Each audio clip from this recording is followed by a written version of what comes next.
Hello plus 1 class.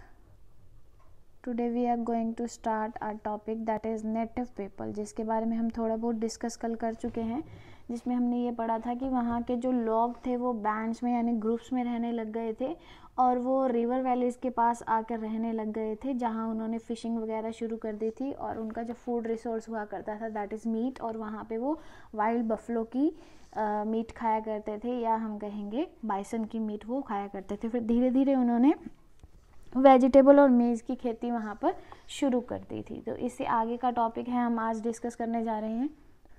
तो क्या हुआ था कि वहाँ पे डिफरेंट काइंड्स की जो लोग थे वो वहाँ आके रहने लग गए थे, चाहे वो स्पेन के लोग थे चाहे दूसरे रीजन के लोग थे, वो धीरे धीरे यहाँ आकर शिफ्ट होने लग गए थे।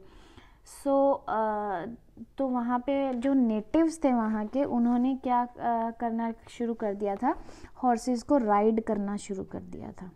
क्या करना शुरू कर दिया था? हॉर्सेस को राइड करना शुरू कर दिया था। और ये जो हॉर्सेस उन्होंने लिए थे, ये इन्होंने कहाँ से खरीदे थे? स्पेनिश सेटलर से खरीदे थे। कहाँ से खरीदे थे? स्पेनिश सेटलर से। सेटलर्स आपको पता ही है क्या होता है, हम अपने प्रीवियस टॉपिक में ये बात डिस्कस कर चुके हैं। जो दूसरी कंट्री में जाकर क्या करते हैं, इंपीरियलिज्म करते हैं, उन्हें सेटलर कहा जाता है।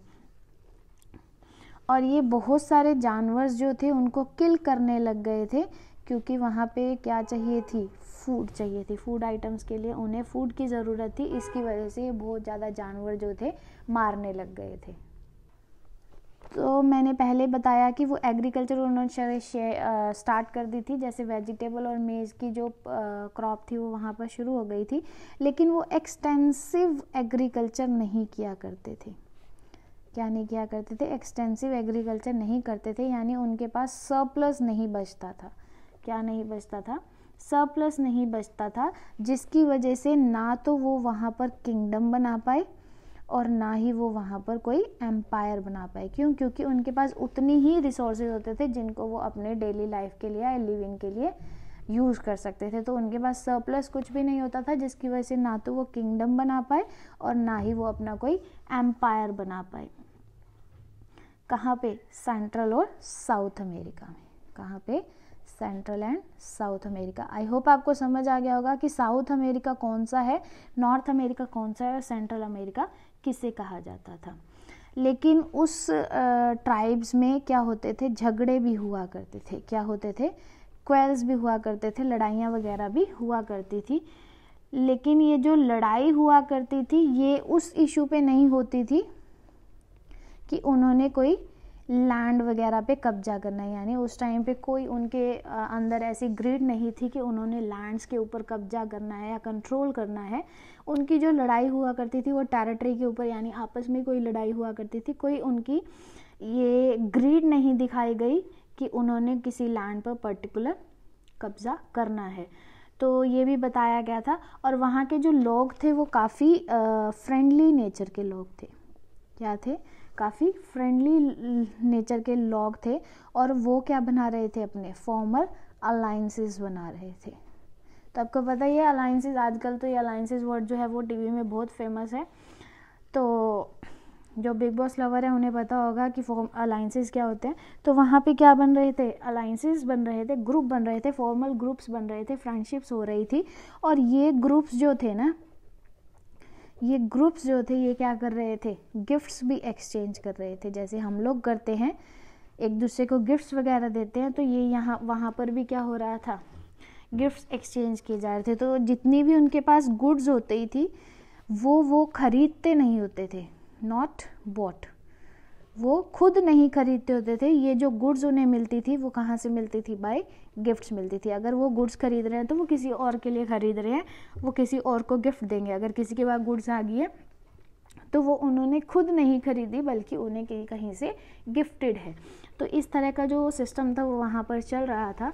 और एक पिक्चर आपकी बुक में दिखाई हुई है, लेट मी शो यू। तो ये देखो, ये एक वैम्पम बेल्ट है जिसे डिफरेंट कलर शेल से बनाई गई है और इन्हें आपस में सीला गया है और ये क्या करते थे, नेटिव्स जो थे एज अ गिफ्ट एक दूसरे को दिया करते थे। और ये कब दिया करते थे, जब उनकी ट्राइब्स में झगड़े हो जाते थे और फिर उनकी ट्राइब्स के जो कॉन्फ्लिक्ट्स थे वो सॉल्व हो जाते थे और वो किसी बात पे अग्री कर जाते थे, यानी जब ट्रीटी वाज एग्रीड टू, यानी कुछ कंडीशंस जो होती थी वो उनकी आपस में समझौता हो जाता था, तो वो एज अ गिफ्ट जो है एक दूसरे को ये चीज़ दिया करते थे। तो नॉर्थ अमेरिका में बहुत सारी जो लैंग्वेजेस थी उसे बोला जाता था। क्या किया जाता था, बहुत सारी लैंग्वेज को बोला जाता था, लेकिन इन लैंग्वेजेस को सिर्फ बोला जाता था, लिखा नहीं गया। लिखा नहीं गया यानी उन्हें कोई ऐसे वो इतने क्यूरियस ही नहीं होते थे कि इन बातों को वो लिख सके ताकि आने वाली जो जनरेशन है वो इस बारे में जान सके।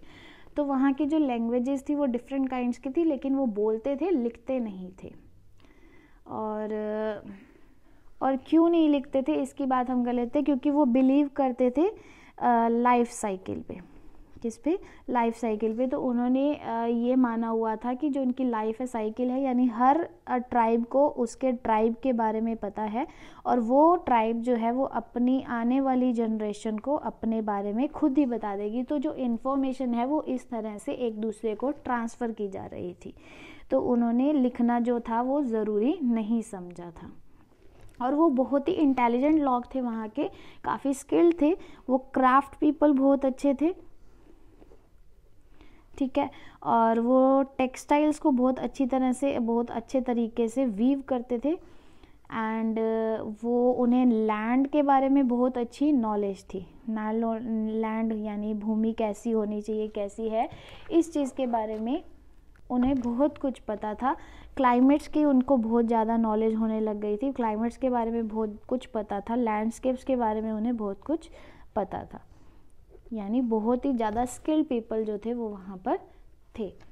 तो ये था आपका टॉपिक द नेटिव। इसमें हमने क्या सीखा, हमने ये सीखा कि जो लोग थे उन्होंने हॉर्स राइडिंग स्टार्ट कर दी थी और घोड़े जो थे उन्होंने स्पेनिश सेटलर से ख़रीदे थे, लेकिन जानवरों को वो बहुत ज़्यादा मारने लग गए थे क्योंकि फूड की ज़रूरत थी।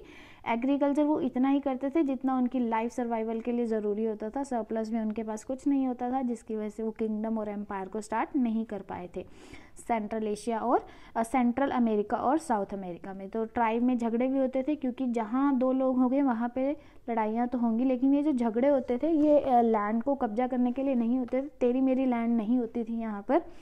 उनका जो नेचर होता था काफ़ी फ्रेंडली होता था और फॉर्मल ग्रुप्स जो थे वो वहाँ पर बनने लग गए थे। साथ ही साथ वो गिफ्ट्स वगैरह भी एक दूसरे को दिया करते थे, यानी जितनी भी गुड्स होती थी वो एक दूसरे को एज गिफ्ट दिया करते थे, खुद नहीं परचेज करते थे। जैसे अगर हम विंडचम की बात करें तो कहा जाता है कि विंडचम कभी भी खुद नहीं खरीदते, अगर ये कोई गिफ्ट दे तो बहुत अच्छी होती। तो इस तरह का जो वो सिस्टम था वहाँ पर चल रहा था। बहुत सारी लैंग्वेजेस वहाँ पर बोली जाती थी लेकिन लिखी कोई भी नहीं गई, क्योंकि उनका ये मानना था कि हर ट्राइब जो है वो अपनी आने वाली जनरेशन को अपनी ट्राइब के बारे में खुद ही बोलकर नॉलेज दे देगी। तो इस तरह जनरेशन टू जनरेशन जो थी वो इन्फॉर्मेशन पास हो रही थी एक पर्टिकुलर ट्राइब्स के बारे में। वो बहुत ही स्किल्ड पर्सन हुआ करते थे, पीपल हुआ करते थे, क्राफ्ट पीपल बहुत अच्छे थे, कपड़े बहुत अच्छे से बुना करते थे, लैंड की नॉलेज उन्हें बहुत ज़्यादा थी, क्लाइमेट की बहुत ज़्यादा थी, लैंडस्केप्स के बारे में भी उन्हें बहुत कुछ पता था। तो ये आपका था द नेटिव टॉपिक। अब हम अपने इस नेक्स्ट टॉपिक की तरफ चलते हैं, एनकाउंटर्स विद यूरोपियंस।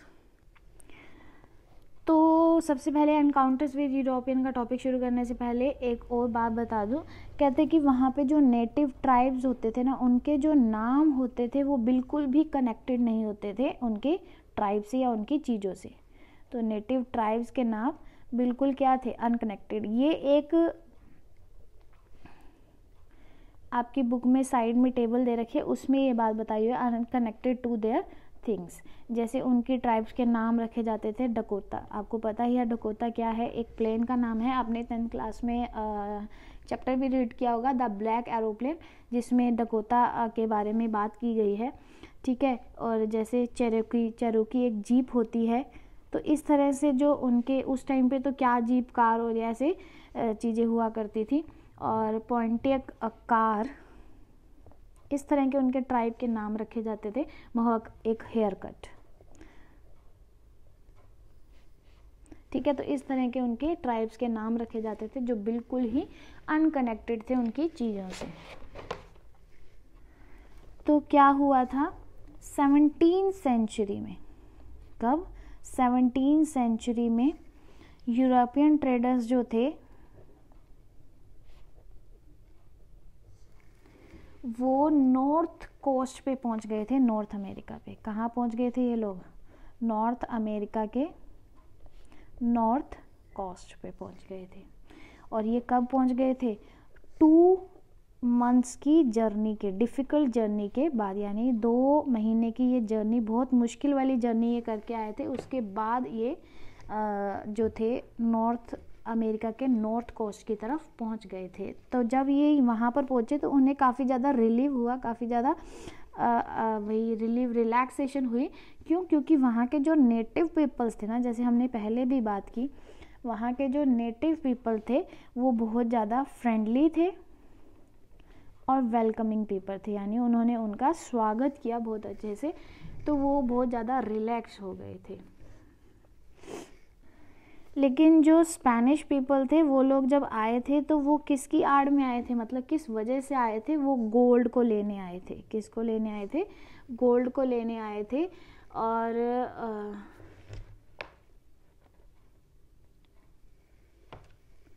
लेकिन उन्हें मिला क्या? फिश एंड फर्स मिली थी। क्या मिली थी? फिश एंड फर्स मिली थी, क्योंकि ये दोनों चीज़ें वहाँ पर बहुत ज़्यादा थी। तो उन्होंने, जो वहाँ के नेटिव्स हुआ करते थे ना, वो इन नेटिव्स ने इन लोगों को क्या सिखाया थी? फिशिंग करनी सिखाई थी, और फर्स वगैरह को, यानी हंटिंग प्रोसेस को भी उन्होंने इनको सिखाया था, क्योंकि ये क्या थे? एक्सपर्ट थे।